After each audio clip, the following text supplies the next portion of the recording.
लूका अध्याय 22। अब फसह नाम का बिना खमीर की रोटी का पर्व आने को था। उधर प्रमुख याजक तथा यहूदी धर्मशास्त्री क्योंकि लोगों से डरते थे, इसलिए किसी ऐसे रास्ते की ताक में थे जिससे वे यीशु को मार डाले। फिर इस्करियोती कहलाने वाले उस यहूदा में, जो उन 12 में से एक था, शैतान आ समाया। वह प्रमुख याजकों और अधिकारियों के पास गया और उनसे यीशु को वह कैसे पकड़वा सकता है, इस बारे में बातचीत की। वे बहुत प्रसन्न हुए और इसके लिए उसे धन देने को सहमत हो गए। वह भी राजी हो गया और वह ऐसे अवसर की ताक में रहने लगा जब भीड़ भाड़ न हो और वह उसे उनके हाथों सौंप दे। फिर बिना खमीर की रोटी का वह दिन आया जब फसह के मेमने की बलि देनी होती है। सो उसने यह कहते हुए पतरस और यूहन्ना को भेजा, जाओ और हमारे लिए फसह का भोज तैयार करो ताकि हम उसे खा सकें। उन्होंने उससे पूछा, तू हमसे उसकी तैयारी कहाँ चाहता है? उसने उनसे कहा, तुम जैसे ही नगर में प्रवेश करोगे, तुम्हें पानी का घड़ा ले जाते हुए एक व्यक्ति मिलेगा। उसके पीछे हो लेना और जिस घर में वह जाए तुम भी चले जाना और घर के स्वामी से कहना, गुरु ने तुझसे पूछा है कि वह अतिथि कक्ष कहाँ है जहां मैं अपने शिष्यों के साथ फसह पर्व का भोजन कर सकूं। फिर वह व्यक्ति तुम्हें सीढ़ियों के ऊपर सजा सजाया एक बड़ा कमरा दिखाएगा, वहीं तैयारी करना। वे चल पड़े और वैसा ही पाया जैसा उसने उन्हें बताया था। फिर उन्होंने फसह भोज तैयार किया। फिर वह घड़ी आई जब यीशु अपने शिष्यों के साथ भोजन पर बैठा। उसने उनसे कहा, यातना उठाने से पहले यह फसह का भोजन तुम्हारे साथ करने की मेरी प्रबल इच्छा थी, क्योंकि मैं तुमसे कहता हूँ कि जब तक परमेश्वर के राज्य में यह पूरा नहीं हो लेता, तब तक मैं इसे दोबारा नहीं खाऊंगा। फिर उसने कटोरा उठाकर धन्यवाद दिया और कहा, लो, इसे आपस में बांट लो, क्योंकि मैं तुमसे कहता हूँ, आज के बाद जब तक परमेश्वर का राज्य नहीं आ जाता, मैं कोई भी दाखरस कभी नहीं पीऊंगा। फिर उसने थोड़ी रोटी ली और धन्यवाद दिया। उसने उसे तोड़ा और उन्हें देते हुए कहा, यह मेरी देह है जो तुम्हारे लिए दी गई है। मेरी याद में ऐसा ही करना। ऐसे ही जब वे भोजन कर चुके तो उसने कटोरा उठाया और कहा, यह प्याला मेरे उस रक्त के रूप में एक नई वाचा का प्रतीक है, जिसे तुम्हारे लिए उड़ेला गया है। किंतु देखो, मुझे जो धोखे से पकड़वाएगा, उसका हाथ यही मेज पर मेरे साथ है, क्योंकि मनुष्य का पुत्र तो मारा ही जाएगा जैसा कि सुनिश्चित है, किंतु धिक्कार है उस व्यक्ति को जिसके द्वारा वह पकड़वाया जाएगा। इस पर वे आपस में एक दूसरे से प्रश्न करने लगे, उनमें से वह कौन हो सकता है जो ऐसा करने जा रहा है? फिर उनमें यह बात भी उठी कि उनमें से सबसे बड़ा किसे समझा जाए। किंतु यीशु ने उनसे कहा, गैर यहूदियों के राजा उन पर प्रभुत्व रखते हैं और वे जो उन पर अधिकार का प्रयोग करते हैं स्वयं को लोगों का उपकारक कहलवाना चाहते हैं। किंतु तुम वैसे नहीं हो, बल्कि तुम में तो सबसे बड़ा सबसे छोटे जैसा होना चाहिए, और जो प्रमुख है उसे सेवक के समान होना चाहिए। क्योंकि बड़ा कौन है, वह जो खाने की मेज पर बैठा है या वह जो उसे परोसता है? क्या वही नहीं जो मेज पर है? किंतु तुम्हारे बीच मैं वैसा हूं जो परोसता है।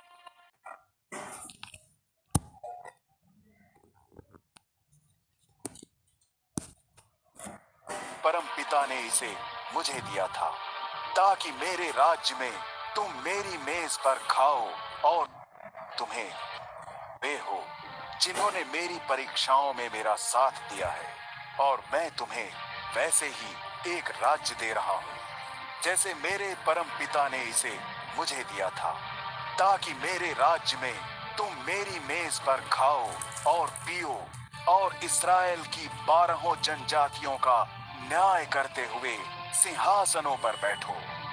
शमौन, हे शमौन, सुन, तुम सबको गेहूं की तरह फटकने के लिए शैतान ने चुन लिया है, किंतु मैंने तुम्हारे लिए प्रार्थना की है कि तुम्हारा विश्वास न डगमगाए, और जब तू वापस आए तो तेरे बंधुओं की शक्ति बढ़े। किंतु शमौन ने उससे कहा, हे प्रभु, मैं तेरे साथ जेल जाने और मरने तक को तैयार हूँ। फिर यीशु ने कहा, पतरस, मैं तुझे बताता हूँ कि आज जब तक मुर्गा बाग नहीं देगा, तब तक तू 3 बार मना नहीं कर लेगा कि तू मुझे जानता है। फिर यीशु ने अपने शिष्यों से कहा, मैंने तुम्हें जब बिना बटुए, बिना थैले या बिना चप्पलों के भेजा था, तो क्या तुम्हें किसी वस्तु की कमी रही थी? उन्होंने कहा, किसी वस्तु की नहीं। उसने उनसे कहा, किंतु अब जिस किसी के पास भी कोई बटुआ है, वह उसे ले ले, और वह थैला भी ले चले, और जिसके पास भी तलवार न हो, वह अपना चोगा तक बेचकर उसे मोल ले ले, क्योंकि मैं तुम्हें बताता हूँ कि शास्त्र का यह लिखा मुझ पर निश्चय ही पूरा होगा। वह एक अपराधी समझा गया था। हाँ, मेरे संबंध में लिखी गई यह बात पूरी होने पर आ रही है। वे बोले, हे प्रभु, देख, यहाँ 2 तलवारें हैं। इस पर उसने उनसे कहा, बस बहुत है। फिर वह वहां से उठकर नित्य प्रति की तरह जैतून पर्वत चला गया, और उसके शिष्य भी उसके पीछे पीछे हो लिए। वह जब उस स्थान पर पहुंचा तो उसने उनसे कहा, प्रार्थना करो कि तुम्हें परीक्षा में न पड़ना पड़े। फिर वह किसी पत्थर को जितनी दूर तक फेंका जा सकता है, लगभग उनसे उतनी दूर अलग चला गया। फिर वह घुटनों के बल झुका और प्रार्थना करने लगा, हे परम पिता, यदि तेरी इच्छा हो तो इस प्याले को मुझसे दूर हटा, किंतु फिर भी मेरी नहीं बल्कि तेरी इच्छा पूरी हो। तभी एक स्वर्गदूत वहां प्रकट हुआ और उसे शक्ति प्रदान करने लगा। उधर यीशु बड़ी बेचैनी के साथ और अधिक तीव्रता से प्रार्थना करने लगा। उसका पसीना रक्त की बूंदों के समान धरती पर गिर रहा था, और जब वह प्रार्थना से उठकर अपने शिष्यों के पास आया तो उसने उन्हें शोक में थककर सोते हुए पाया। सो उसने उनसे कहा, तुम सो क्यों रहे हो? उठो और प्रार्थना करो कि तुम किसी परीक्षा में ना पड़ो। वह अभी बोल ही रहा था कि एक भीड़ आ जुटी। यहूदा नाम का एक व्यक्ति, जो 12 शिष्यों में से एक था, उनकी अगुवाई कर रहा था। वह यीशु को चूमने के लिए उसके पास आया, पर यीशु ने उससे कहा, हे यहूदा, क्या तू एक चुंबन के द्वारा मनुष्य के पुत्र को धोखे से पकड़वाने जा रहा है? जो घटने जा रहा था उसे देखकर उसके आसपास के लोगों ने कहा, हे प्रभु, क्या हम तलवार सवार करें? और उनमें से एक ने तो प्रमुख याजक के दास पर वार करके उसका दाहिना कान ही काट डाला। किंतु यीशु ने तुरंत कहा, उन्हें यह भी करने दो। फिर यीशु ने उसके कान को छूकर चंगा कर दिया। फिर यीशु ने उस पर चढ़ाई करने आए प्रमुख याजकों, मंदिर के अधिकारियों और बुजुर्ग यहूदी नेताओं से कहा, क्या तुम तलवारें और लाठियां लेकर किसी डाकू का सामना करने निकले हो? मंदिर में मैं हर दिन तुम्हारे ही साथ था, किंतु तुमने मुझ पर हाथ नहीं डाला। पर यह समय तुम्हारा है, अंधकार के शासन का काल। उन्होंने उसे बंदी बना लिया और वहां से ले गए। फिर वे उसे प्रमुख याजक के घर ले गए। पतरस कुछ दूरी पर उसके पीछे पीछे आ रहा था। आंगन के बीच उन्होंने आग सुलगाई और एक साथ नीचे बैठ गए। पतरस भी वही उन्हीं में बैठा था। आग के प्रकाश में एक दासी ने उसे वहां बैठे देखा। उसने उस पर दृष्टि गड़ाते हुए कहा, यह आदमी भी उसके साथ था। किंतु पतरस ने इनकार करते हुए कहा, हे स्त्री, मैं उसे नहीं जानता। थोड़ी देर बाद एक दूसरे व्यक्ति ने उसे देखा और कहा, तू भी उन्हीं में से एक है। किंतु पतरस बोला, भले आदमी, मैं वह नहीं हूँ।